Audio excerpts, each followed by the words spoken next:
na tunakoelekea hata ukijitambulisha na degree hakuna mtu atatishika.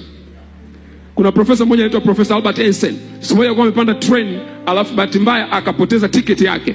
Alipopoteza ticket akaanza kuhangaika kwenye chini ya siti anatafuta ticket. Yule train attendant akamwambia, "Prof, una shida gani?" Akasema, "Natafuta ticket yangu." Akasema, "Profesa, wewe ni mtu maarufu, unafahamika na kila mtu. Haiwezekani umepanda train haujalipa. Kwa hiyo usihangaike kutuonyesha ticket." Akasema, "Young man, listen, nisikilize. Shida sio kwamba nimelipa au sijalipa. Shida ni kwamba kituo ninachotakiwa kushukia kimeandikwa kwenye hiyo ticket. Swala sio na BA ya kitu fulani, na BCom, na degree ya taxation, na si nimesoma journalism, nimesoma sio marketing. Hakuna unayemtisha. Unajua unakokwenda.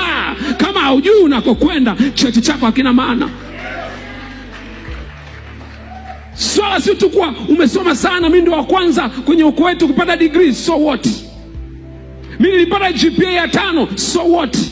Mimi nimemaliza chuo kikuu, so what? Wanaomaliza ni wengi sana. The difference is, kuna anayemaliza na anajua anakoelekea, na kuna anayemaliza hajui anakoelekea. Ni watu wawili tofauti. Vision inakupa direction, inakupa priority. Vision ndio inayokuambia nani awe rafiki yako na nani asiwe rafiki yako.